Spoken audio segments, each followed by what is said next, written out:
Are you ready, son? I'm ready to go. Awesome.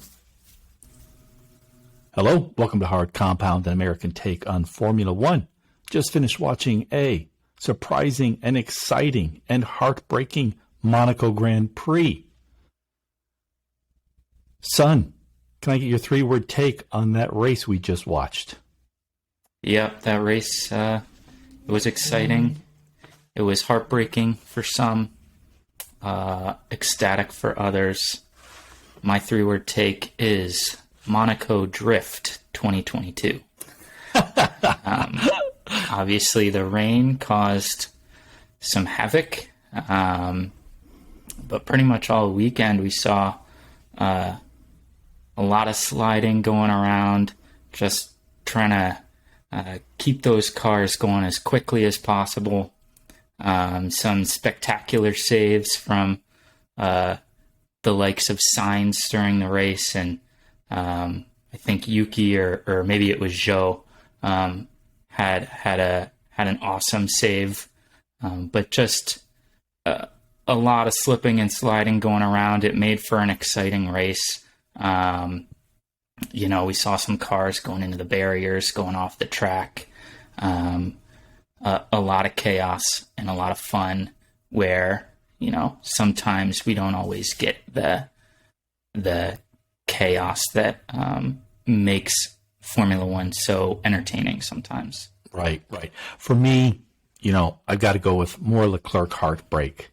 He once again took pole at his home race. He did finish this year, finally, but a costly pit crew error. It was not a great week for Ferrari's pit crew or strategists, and that may have snatched certain victory. So he shows up fourth, doesn't even get on the podium. So I've got to go with more Leclerc heartbreak. However, you touched on this being a fun weekend. I don't care what the haters say. Monaco is always a fun weekend. That is tradition. It is pageantry. It is where all the peacocks and the pretty ladies show up. Everyone with the bling, ready to party, ready to throw the rules out. I love Monaco. The silly talk about will there be a Monaco Grand Prix in 2023? Of course there will be. So love the race. Tough break for Charles, but great break for Sergio. He takes another win, a rare podium, a rare victory, and that was great to see. We're assuming victory. I know that Ferrari, they love to sort of run to the stewards, and they have, with some justification for both Max and Sergio exiting pit lane inappropriately. I assume the standings will be as they were 30 minutes ago, but great victory for Sergio. Yeah, I don't think that Ferrari's complaint will. I don't think the stewards will see much merit in it. So I think the standings will remain as they were. But yeah, you mentioned will there be Monaco in 2023? It can't be Formula One without Monaco. It's so iconic. It's the perfect race for Formula One. It is always my favorite race of the season, even if it's not necessarily the best race of the season. But this year was a lot of fun. Qualifying was intense and exciting. There was a lot riding on qualifying, and then the race got, for whatever reason, delayed at the start because of all the rain and chaos going on there. Ferrari sets out so well in the rain. Leclerc and Sainz just blast off. Red Bull is falling behind. They need to figure out something to do, and boy, their strategy worked to perfection. I don't know. I love Monaco. There has to be Monaco Grand Prix every year. It's just so, it's not Formula One without it. And we saw a couple years ago in 2020 when the season was trimmed down and we didn't get a Monaco GP. And I think everyone was disappointed by that. The NFL, no matter how big it gets, and it's gotten so big that all the teams are worth billions of dollars, it needs to sort of hold on to those traditions of, let's say, a Thanksgiving Day game, or having teams in sort of small market cities like Buffalo, Green Bay, Detroit. It links it to its past. It sort of creates a sort of a sense of realness, and in a world where there is not much realness, Monaco, that's the prestige, that's the glamour, that's the tradition. I guarantee you it'll be back next year and for many years to come. Now, but on the race itself, there were some good battles there. I mean, just sort of that visceral sense of dread I had those last, say, 10 laps where all four, you just wondered, like, was there going to be some sort of crash? Because it was Checo, Carlos, Max, and Charles right on top of each other. And you wondered, like, was there just going to be something awful, and sort of Russell sort of just drive right past and get the victory. But there were some good battles there.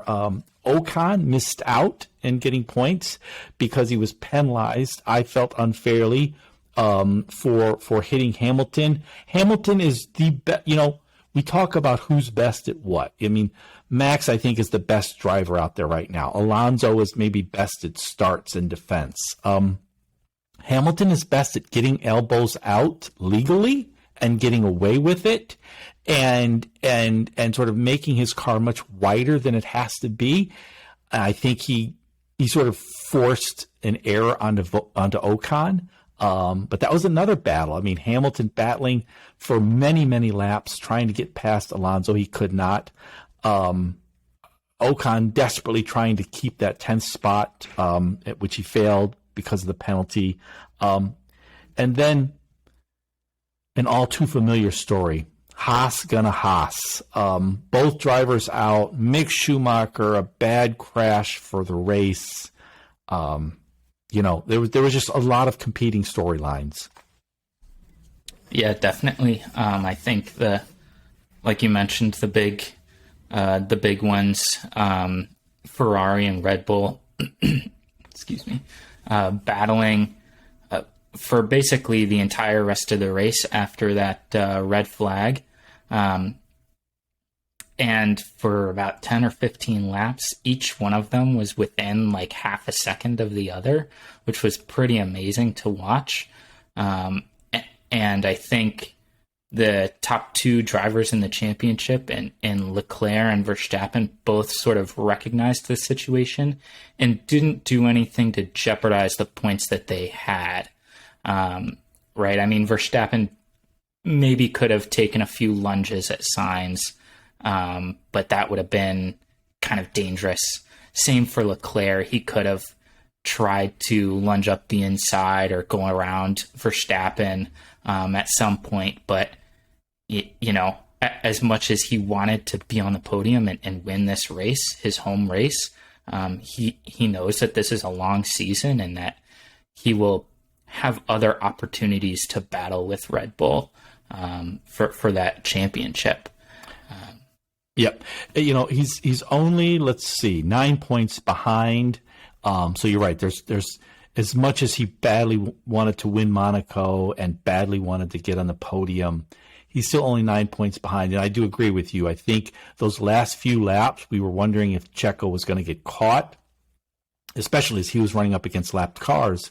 But discretion was the better part of valor, I think. I agree with you. Carlos, I think, thought maybe there might be a chance here. Max thought maybe he could get in on Carlos. Charles thought maybe he could get by Max, but that would have been a very high risk, and the reward's not that great, except possibly for Charles.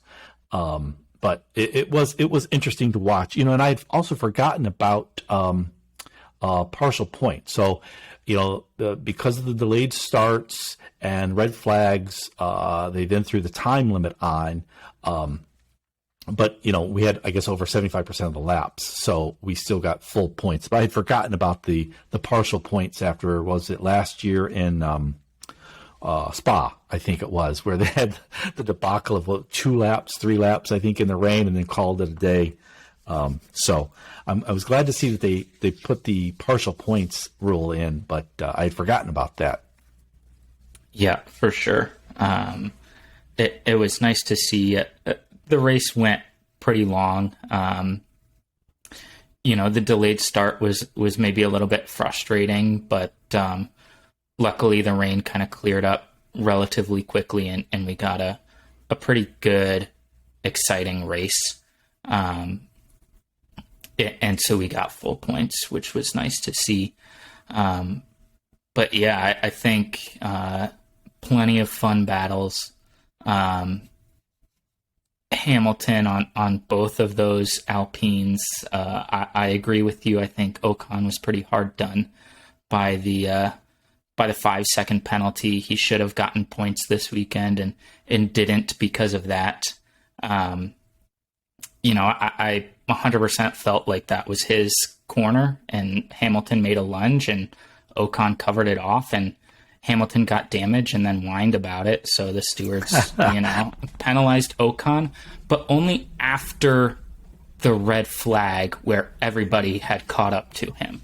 So there was essentially no chance of him getting back that 5-second penalty. That was very disappointing for the Alpine driver. I did think, as I said, I think Hamilton is great at getting the elbows out, doing it within the rules. And I think that was either Hamilton's fault or make that a racing incident and let it go. I was surprised and disappointed that they slapped a 5-second penalty onto Ocon. I thought he had a solid race and deserved to take away at least a point. But it was also interesting, Zhu had some interesting incidents and I think recovered well from them. Gasly put up a good fight. I think he tried to get as best he could. Vettel, that was fun too. And I think, because Ocon got the penalty, I believe then we had that rare moment where the three former champions and the current champion all got points in a race. So Max, Hamilton, Alonso, and Vettel all got points this race. So that was fun to see. Yeah, for sure. Seb has been driving pretty well the last few races. Last year he seemed to be pretty complacent and not all that interested in winning races. Since he's come back this season, he looks really excited about driving and being in Formula One, and he's been dominating Stroll, his teammate, since he started this season. And then Alonso, great race from him. Held on to those tires really nicely there, holding up Hamilton for like 30 some odd laps. I'm sure Lewis was going crazy, but hey, you know what? It's Monaco. It's tough to pass, and that's not Alonso's not there to let you pass. Yeah, for sure. And it's funny. I said Haas gonna Haas. Latifi, was that on? Latifi was wiping out, I think, on formation lap. It was just that was just embarrassing once again. From Latifi, it's what can I say? It's tough, He lives a charmed life, but maybe Formula One driver is not for him.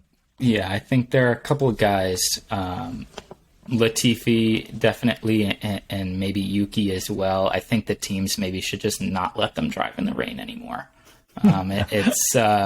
They have a tough time holding on to the car.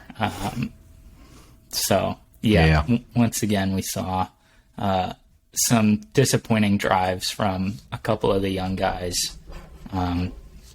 And yeah, we'll see who remains in the sport in the next year or two. But yep, and I want to get to that later. For now, let's do our top 10. I'll start. I got to go with Sergio. The man won the race. He had a good race. He held off Carlos. He held off his teammate Max.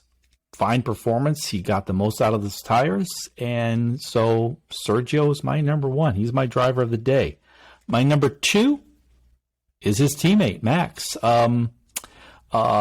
Things didn't go well exactly as planned over the weekend for Max, but it was a solid week, a solid drive. I thought he did a good job. I give him the number 2 spot. And number 3, I have George Russell, the quiet man.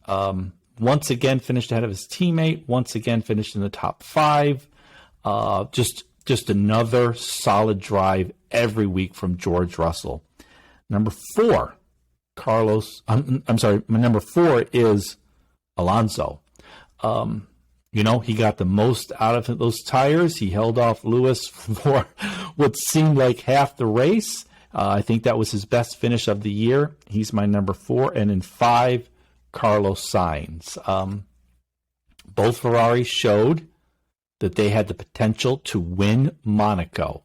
And a Ferrari win at Monaco is always something special, but we were denied that in part because of Ferrari strategists. But those are my top 5. What about for you? Nice. I'm in agreement with you and Perez, number 1. Obviously, winning Monaco is something special, and kind of the second Red Bull driver in that team had an excellent weekend. He outpaced Max pretty much the entire weekend. He outqualified him and really took it to the Ferraris, which was pretty awesome to see. I think Monaco especially is a track that that really allows for the great defensive drivers to shine. And I think Perez did a great job in defending his position throughout the entire race. The same goes for my number 2 driver this weekend, which was Fernando Alonso. Nice. He did an excellent job defending from Hamilton and others. And I think, Alonso knows what that Alpine can do, and he forces the best out of it. He basically forces himself into the best possible finish that he can get. Ocon has been competing with him well throughout this season. And Alonso was able to keep his teammate behind him, along with a 7-time world champion and Hamilton behind him for a long, long time. So he's my second best driver this weekend. Yeah, they mentioned, I did not know this, they mentioned during the race that Alonso now has the most laps at Monaco of any driver, surpassing Graham Hill. So, and we won't have many more races to enjoy Alonso or his battles with Lewis Hamilton. I mean, this has been 15 years going on. Always great to see. So, yeah, that was a good race from Alonso. Yeah, then in third, I have the number 1 Ferrari driver, Charles Leclerc. He unfortunately had, for him, a disappointing 4th place finish in this race, but over the course of the weekend, he was an absolute rocket. He was way faster than anybody else. He qualified on pole because of a time that, nobody would be able to beat the time that he set for pole, even if Perez had not gone into the wall there and caused a red flag at the end of qualifying. So he was outstanding in qualifying. He started the race extremely well, was 5 or 6 seconds ahead of Sainz, his teammate. By the time all of the sort of chaos of the strategy came in, and unfortunately was hard done by his team. I think, he was clearly very frustrated with what happened, but he actually settled down well and, hung on to the top three. And I think had he not been so mature, he probably would have gone into the back of Max at some point. But, he kind of held on to it, realized the situation, and that it was better to come in fourth than to do something dumb and risk losing those points. Yep. Yep. And, you mentioned that when Sergio crashed in qualifying, I think the oddest thing of the weekend was Carlos Sainz crashing into Sergio in qualifying, which I still, it just seemed like, that was sort of inexplicable to me, but, Yeah, I'm not sure why neither one of them got grid place penalties for that situation. Perez, changed his gearbox, which I don't know all the regulations, but seems like usually is cause for a 3-place grid penalty. I don't think they have that anymore, but okay. And then Sainz clearly going past yellow flags and then running into a guy that has already crashed. Why doesn't he get a penalty for that? But yeah, I mean, it was just dangerous. It's like, what are you doing? So yeah, that was a weird one. That said, Carlos Sainz is my fourth driver of the weekend.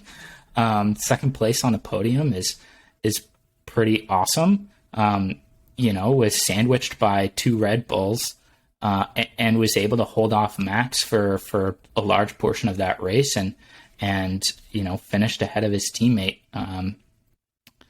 Carlos showed really good pace and had a really nice bounce back race or weekend from kind of the last few disappointing races that he's had. So well done to him. And then in fifth, I have Lando Norris. An excellent drive from the McLaren driver. He was rapidly catching Russell at the end of that race, and I think finished maybe 0.2 of a second behind him in a much stronger Mercedes car. So, I think Lando Norris consistently is one of the best young drivers out there, and I think if McLaren can give him a car that can compete with the top teams, Lando could easily vie for the championship, I think. Yeah, and he was still recovering from being sick a week ago, and that was a solid race.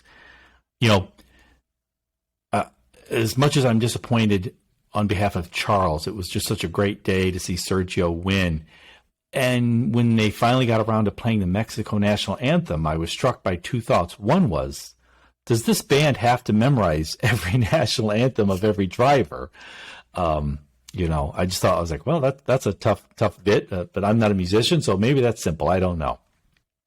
But then I sort of had this memory because years ago, just by circumstance, I was on a podium where they were handing out awards to people, and one person was getting an award, and another person was doing the presenting, and so they were going to play the Mexico national anthem and the U.S. national anthem, and it was all canned. It wasn't live music.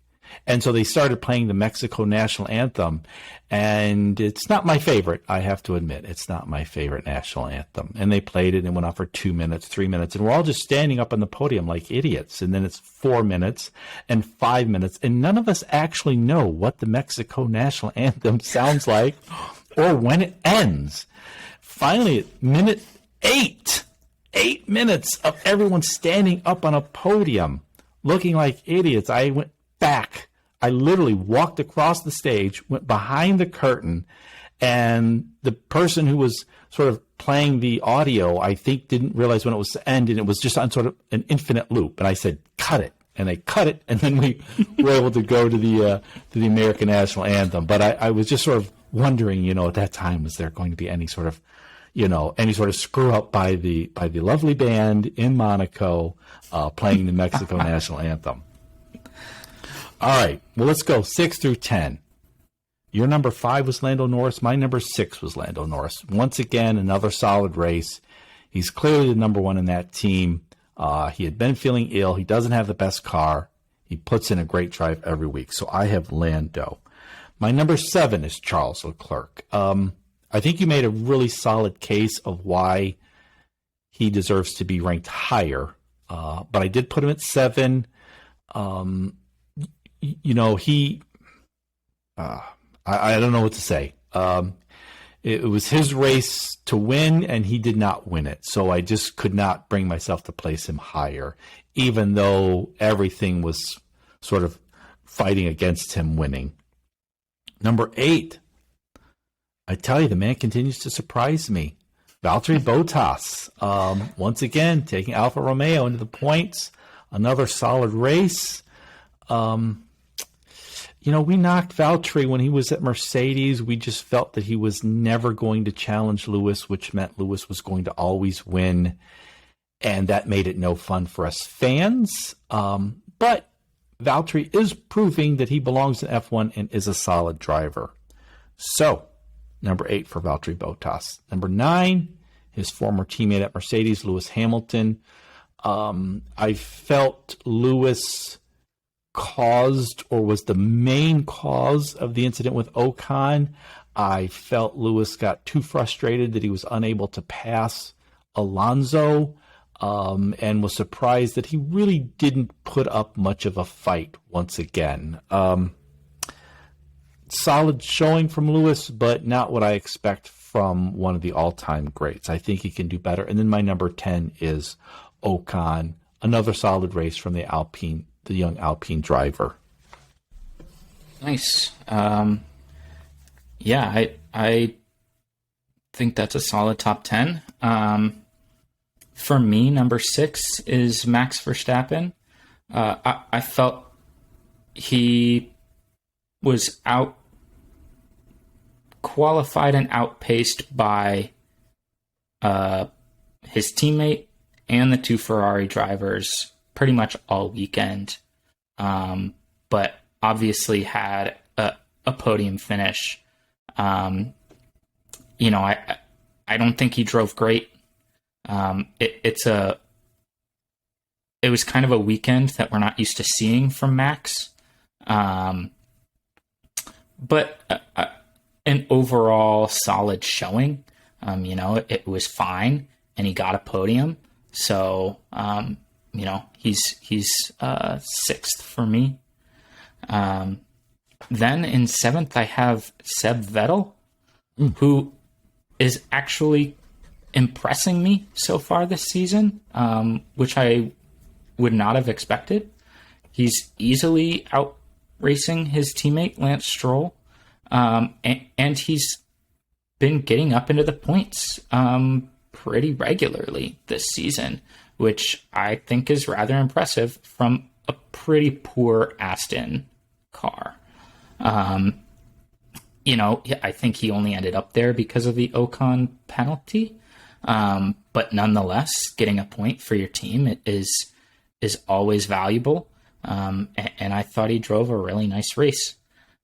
I have to agree with you regarding Seb. He's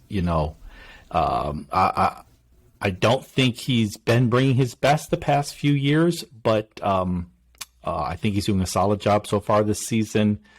And the Aston car is certainly one of the biggest disappointments, I think, of the F1 season so far. Yep, for sure.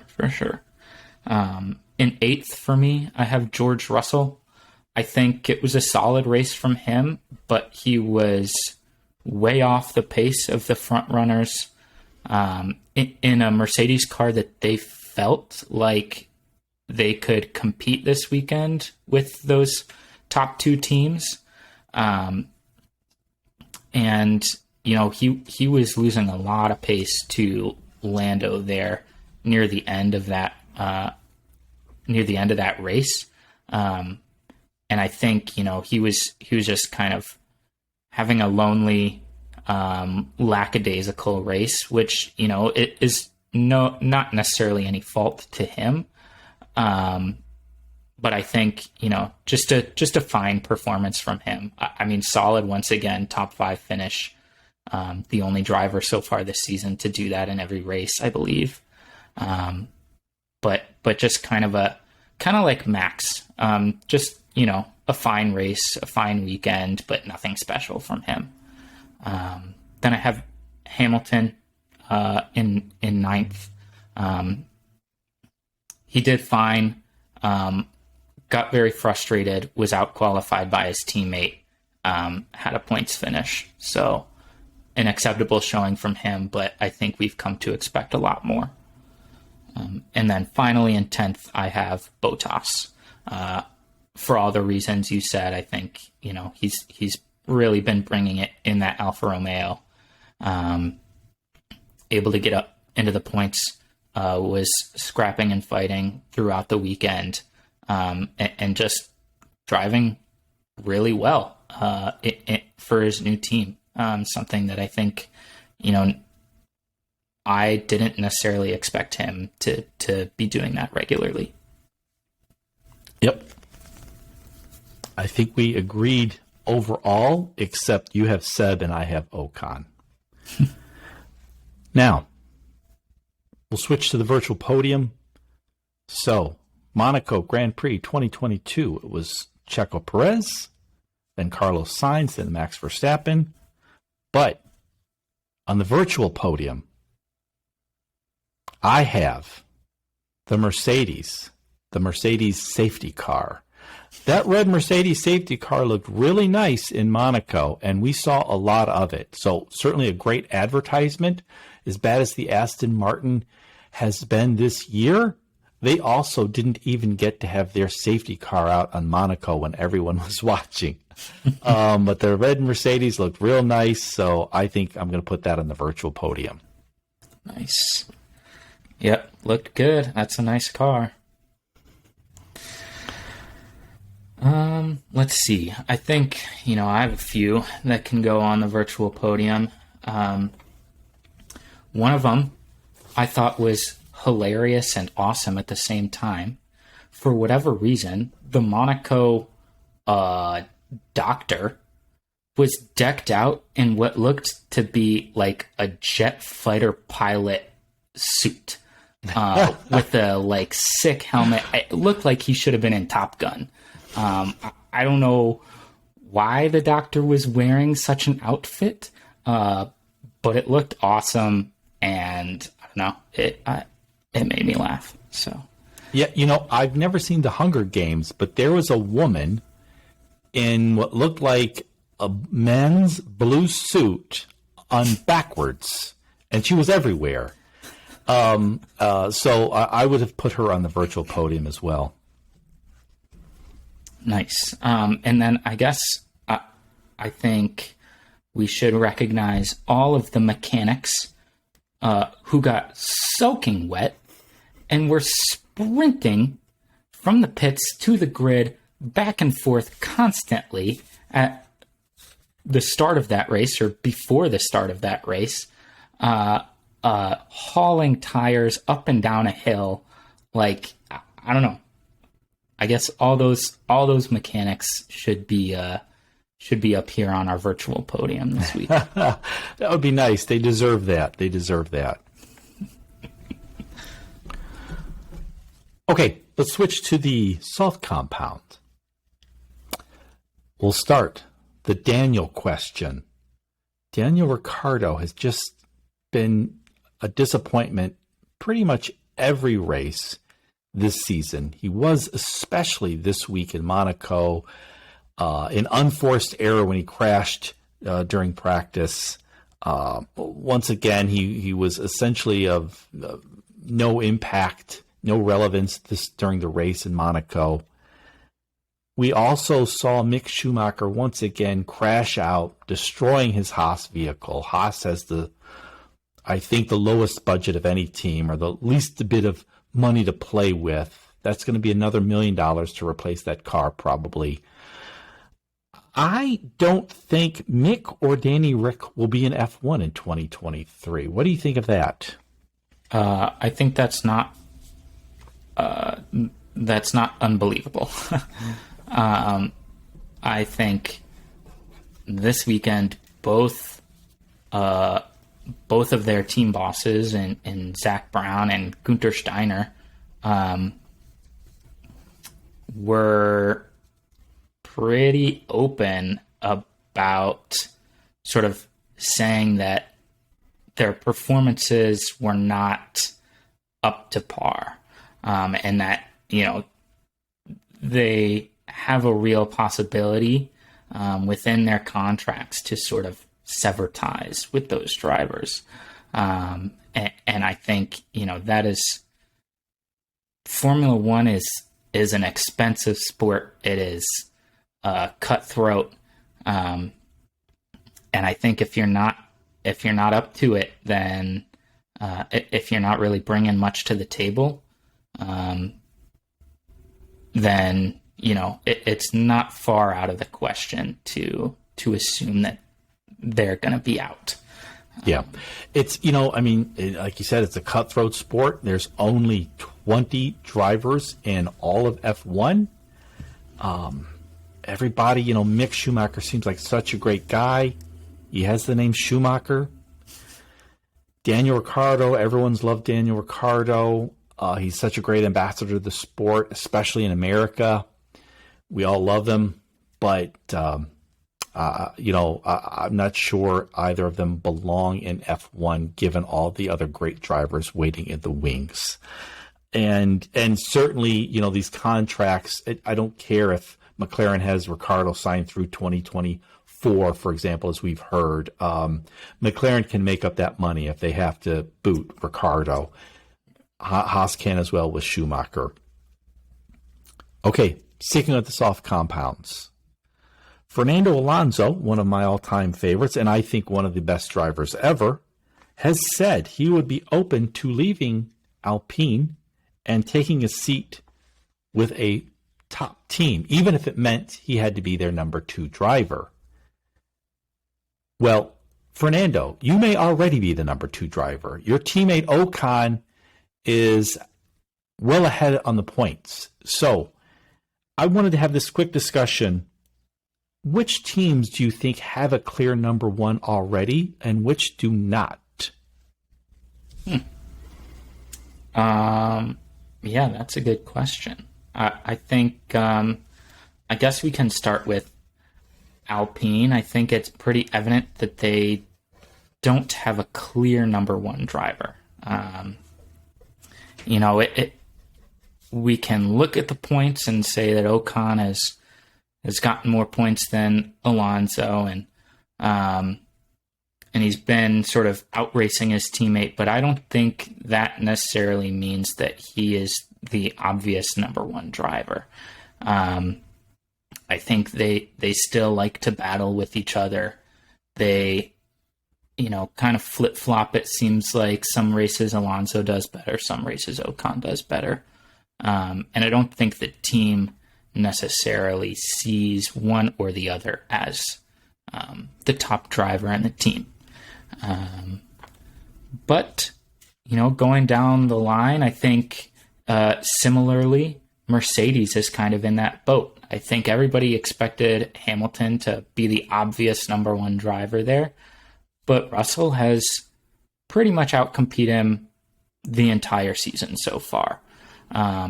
That said, I don't think that means that he's the number 1 driver. I think there's a competition there, and Hamilton's not going to want to give up that spot in the garage. And I think the team is ready to sort of have that battle that they haven't had for the last several seasons. But I don't think there's a number 1 there. I agree with you on Mercedes. And that might be the biggest shock of all, because we all assumed, well, of course, Hamilton is the clear number 1. I think right now there is no number 1 at Mercedes. Total Wolff can always say there's never a number 1, back when all the years when it was Hamilton, Bottas, but we all knew otherwise. But for George Russell to come into that team this year, the team that Lewis Hamilton has been on for 8 years now, and just sort of outrace Lewis Hamilton, if Hamilton was the number one, he is no longer. That's still to be determined, which I think is just about the best thing I could say about for George Russell, that he's made this a competition within Mercedes. Yep, for sure. I guess we can look at the top two teams, Red Bull and Ferrari. Each of them have a clear number one. There's not much to be said there. It's pretty obvious. I think if you watch Formula One, you'll know. Verstappen is the number one in Red Bull, and Leclerc is the number one at Ferrari. As much as, maybe people don't want to admit that, or the team doesn't want to admit that, that is the case. See, I just slightly disagree there. Max clearly is the number one at Red Bull, and he will be again next year, the year after, we assume. Ferrari, I think, is a little special. I think Ferrari wants Leclerc to be the number one. I think it's viewed right now that he's the number one, but I also think they're more than willing to switch horses if Carlos finally finds his way. I don't think that will happen. I think Charles is a slightly better driver. I think the people like Charles more in Ferrari. But I don't think it's as clear-cut, let's say, as with Red Bull. And I guess the final team I want to mention this would be McLaren, because, Ricciardo left Red Bull years ago when he was no longer the number one. Max unseated him. He went to Renault, now called Alpine. He jumped to McLaren. And this has not done his career any good. And it's clear that Lando Norris is the number one driver at McLaren. Everyone expects that to continue, and that's why Zach Brown is already talking about contracts and clauses and other drivers who could replace Daniel Ricciardo. Yep, I fully agree with you. Lando is clearly the number one driver there. He's taken control of that team and is consistently putting in great performances, whereas Ricciardo is really struggling to find his way. So I think, totally agree with you. Across the line, that's the segment where we make our predictions for the next race, which is Azerbaijan.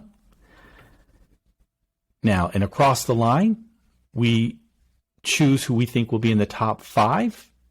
If the driver does get into the top five, we get a point. If we place them correctly, we get 3 points. And once a driver is selected, he is off the table. He cannot be taken by the other person. Before we get to our predictions for Azerbaijan, what are the standings, Patrick? Do you have them? I do indeed. So prior to Monaco, I was leading 27-20. In Monaco, you scored 4 points, while I scored 3. So I am currently leading 30-24. Okay. Well, that was a decent week for both of us then. I think this week, for our Azerbaijan predictions, you get to go first. Who do you think will win in Azerbaijan? And I must caution you, I believe last year was in particular a chaotic, crazy race there. I think that's when Max's tires failed. I think Stroll's tires failed. We've seen we've seen drivers pull a Grosjean where they just sort of crash out for God knows why.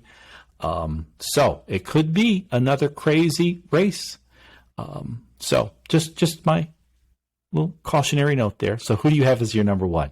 Yeah, I think it is regularly a crazy race. I think last year Perez maybe won due to Hamilton's kind of frustration. Yes, that's the race that cost Hamilton his 8th championship. Yeah. Because that was enough points where Max's tires blew out. Max probably was going to win. His tires blew out. So that was Hamilton's shot. And he just sort of, he screwed up on I think it was a brake switch or He did something, and he had to pull out. And did he come in 10th? He got a few points. I don't think he got any points. Oh, he fell completely out of the points. Oh, yeah. That cost him a championship. I bet that haunts him to this day. Okay. Mm-hmm. Yeah.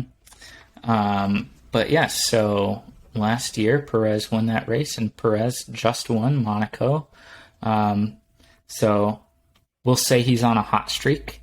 That said, I think his teammate Max Verstappen is going to outrace him next weekend in the Red Bull in a straight line.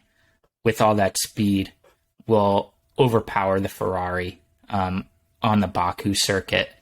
So I'm going to take Verstappen to win. Okay, nice. I agree with your assessment regarding the straights and Red Bull having more pace.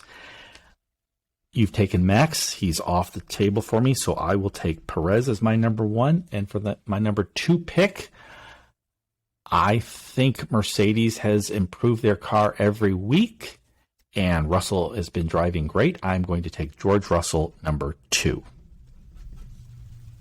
Wow. Okay. That's an interesting one.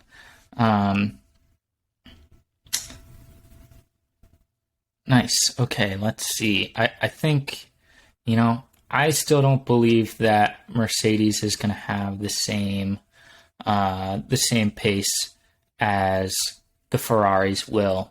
So rather than take Hamilton, I think I'll take Leclerc. Okay, Leclerc's your number 2.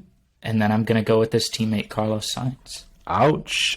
You got Max, Leclerc, Sainz is 1, 2, 3. That could let you pull away in the standings here. I have Perez, then Russell. I am going to go then with Lando Norris. I'm going young at 2 and 3. I get to go with number 4. I am going to take Lewis Hamilton, who will partly redeem himself for last year's Baku madness. Nice. Yeah, I don't know. It could be chaotic. Frequently is in Baku. And you know who thrives on chaos? We've come to know Esteban Ocon as the king of chaos. So I'm going to take Ocon 4th place. Nice. And in 5th, who do you got? Ooh, in 5th. Let's see. That's a good question. I'm going to go out of the box and take a guy who's been surprising me this season in a bad car and take Seb Vettel. Okay. Well, then if you have Vettel and Max and I have Hamilton, that leaves one F1 champion still available. So I will go for my 5th pick, Fernando Alonso. Nice. So my predictions for Azerbaijan: Sergio Perez, George Russell, Lando Norris, Lewis Hamilton, and Fernando Alonso. And you have Max Verstappen, Charles Leclerc, Carlos Sainz, Esteban Ocon, and Sebastian Vettel. That should be a fun race. Any crazy predictions for the race or the remainder of the season? We are now a third of the way in.